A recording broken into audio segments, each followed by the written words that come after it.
அன்பான உறவுகள் அனைவருக்கும் வணக்கம். மதி வேர்ல்டு சேனல்ல இருந்து உங்கள் மதி. இன்னைக்கு என்ன சமைக்க போறோம்னு பார்த்தீங்கன்னா, அது இன்றைய காலகட்டத்தில் உணவே மருந்து, மருந்தே உணவு அப்படின்னு சாப்பிட்டுட்டு இருக்கிறோம். ஆனால் இந்த காயில் பார்த்தீங்கன்னா கசப்பு அதிகமாக தாங்க இருக்கும். ஆனால் இதை சாப்பிட்டோம் அப்படின்னா வாழ்க்கை ரொம்ப இனிமையாக இருக்குங்க. அதை நம்ம கண்டிப்பாக சாப்பிட்ணும். அதாவது இந்த காலகட்டத்தில் இருக்கிற ஜெனரேஷன் அந்த காயை சுத்தமாக தொட மாட்டேங்கிறாங்க. அதை நாம் அவங்கள சாப்பிட வைக்கணும் அப்படின்னா நாம் அது எந்த முறையில் செஞ்சு கொடுத்தா அவங்க சாப்பிடுவாங்க அப்படிங்கிறத நம்ம கரெக்டாக செஞ்சு கொடுக்கணுங்க. கரெக்டாக அவங்கள சாப்பிட வச்சு நோய் நொடியிலிருந்து அவங்கள குணமாக்கி நம்ம கொண்டு வரணும்.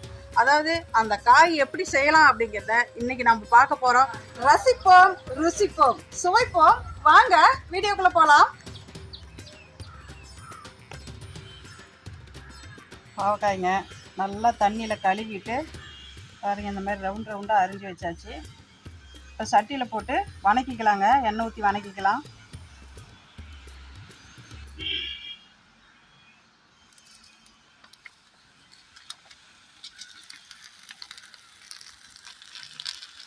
கொஞ்சம் இந்த காயில் இருக்கிற ஈரப்பதமெல்லாம் போட்டுங்க. அதுக்கப்புறம் எண்ணெய் ஊற்றிக்கலாம். எண்ணெய் ஊற்றி வணக்கலாங்க. அந்த காயில் இருக்கிற ஈரப்பதம் போன பிறகு எண்ணெய் ஊற்றி வணக்கணும்னு வச்சுக்கோங்களேன், நல்லா இந்த மொறுன்னு ஒரு மாதிரி செவந்து வரும். சாப்பிட்றதுக்கு நல்ல டேஸ்ட்டாக இருக்கும். அதனால்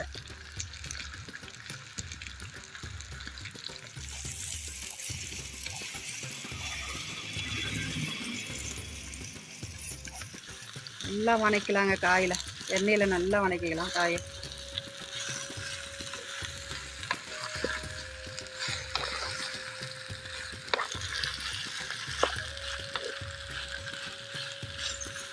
எண்ணெயில் நல்லா வணக்கிட்டோம்னாவே ஓரளவுக்கு இந்த கசப்பு தன்மை போயிடும்.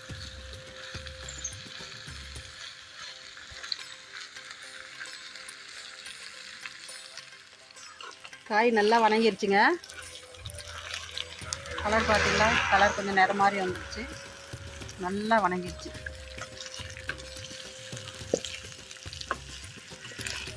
இதை எடுத்து வச்சுக்கிட்டு தாளிச்சு விட்டுக்கலாங்க.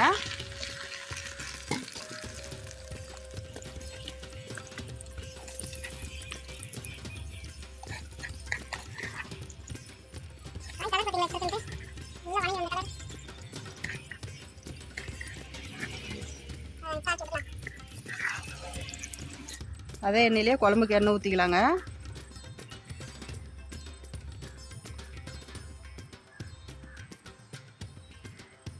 எண்ணெய் காஞ்சிருச்சுங்க. கடுகு ஜீரகம் போட்டுக்கலாம்.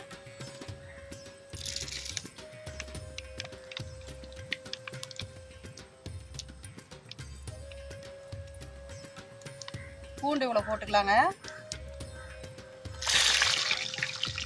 கருவேப்பிலை போட்டுக்கலாம்.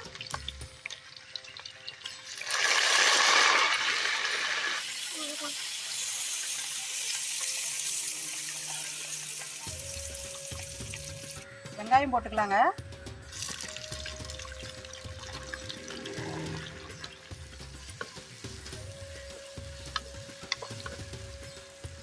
தக்காளி போட்டுக்கலாம். நல்லா வணக்கி விட்டுக்கலாங்க. தக்காளி நல்லா வதங்குற வரைக்கும். தக்காளி நல்லா வதக்கிறதுக்கு கொஞ்சம் உப்பு போட்டுக்கலாங்க. சீக்கிரமாக வதங்கிடும். மஞ்சத்தூள் போட்டுக்கலாங்க.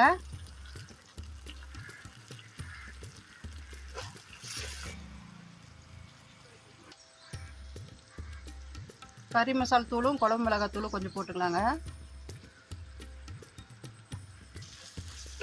நல்லா வணக்கி விட்டுக்கலாம் பச்சை வாசனை போகிற வரைக்கும்.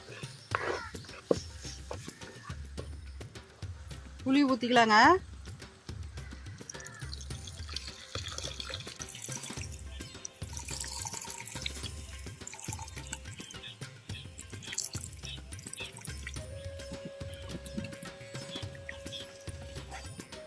தண்ணி கொஞ்சம் ஊற்றிக்கலாங்க. காய் வேகிறதுக்கு வேணும். உப்பு தேவையான அளவுக்கு போட்டுக்கலாங்க.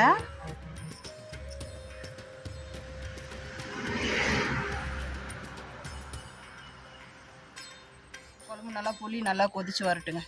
அதுக்கப்புறம் காய் போட்டுடலாம்.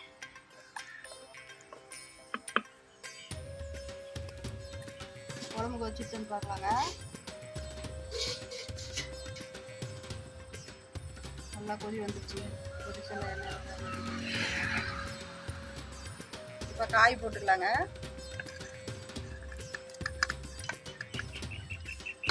காய் எண்ணெயிலே முக்கால்வாசி வெந்துருச்சு. ஒரு கொதி வந்துச்சுன்னா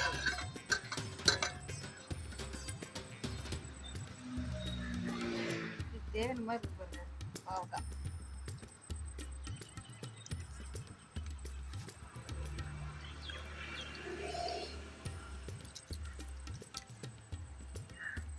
ஒரு 5 நிமிஷம் வேகட்டுங்க காய். மூடி வச்சுக்கலாம். தட்டு காய் வெந்துருச்சான்னு பார்க்கலாங்க.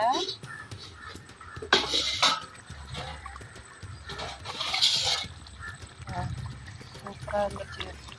வெந்து பார்த்தீங்களா, எண்ணெய் எல்லாம் அப்படியே ஒதுங்கி நிற்கிது. நாம் அப்படியே கலந்து விட்டுருவோம். சூப்பராக வந்துருச்சுங்க. நல்லா கிரேவி மாதிரி வந்துருச்சு. எடுத்து வச்சு சாப்பிட்லாங்க. போய் சாப்பாடு போட்டு வந்துடுறேன். குழம்பு ஊற்றி சாப்பிட்டுட்டு டேஸ்ட் எப்படி இருக்குன்னு உங்களுக்கு நான் சொல்கிறேன். சாப்பாடு போட்டு வந்துட்டேங்க. குழம்பு ஊற்றி சாப்பிடுவோம்.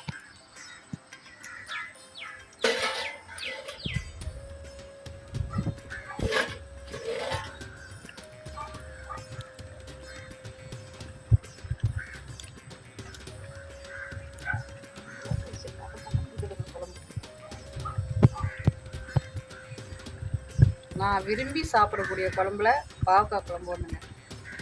ரொம்ப ரொம்ப விரும்பி சாப்பிடுவேன்.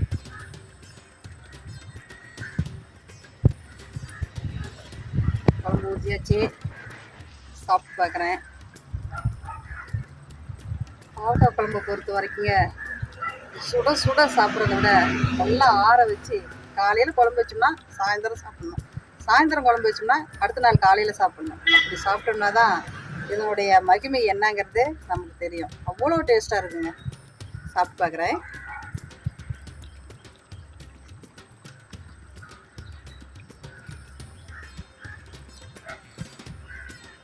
அந்த கசப்பு தன்மை கொஞ்சமாக இருக்குங்க. அதோடு சேர்ந்து சாப்பிடும்போது சூப்பர் டேஸ்ட்டாக இருக்குது.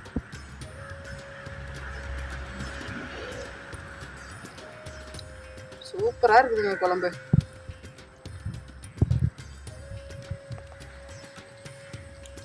கடவுள் ஏங்க இந்த காயில் கசப்புத்தன்மையை வச்சுருக்காரு? இதையும் நம்ம சாப்பிட்டு உடம்ப நல்லா வச்சுக்கணும் அப்படிங்கிறதுக்காக தான் கண்டிப்பாக நம்ம இதை வந்து சாப்பிடணும். இதே மெத்தடில் இப்படியே செஞ்சு சாப்பிடுங்க. உடம்புக்கு ரொம்ப ரொம்ப ஹெல்த்து. நான் செஞ்ச இந்த பாவக்காய் குழம்பு உங்களுக்கு ரொம்ப பிடிச்சிருக்குன்னு நினைக்கிறேன். லைக் பண்ணுங்கள், ஷேர் பண்ணுங்கள், கமெண்ட் பண்ணுங்கள், சப்ஸ்கிரைப் பண்ணிவிட்டு என்னோடய வீடியோ பாருங்கள். தொடர்ந்து உங்களுக்கு வீடியோ கொடுத்துக்கிட்டு இருக்கிறேன். உங்களோட உறவினர்களுக்கும் நண்பர்களுக்கும் இதை ஷேர் பண்ணி விடுங்க. அவங்களும் பார்த்து இது மாதிரி சாப்பாடு செஞ்சு சாப்பிட்டோம். மீண்டும் அடுத்த வீடியோவில் சந்திக்கலாங்க.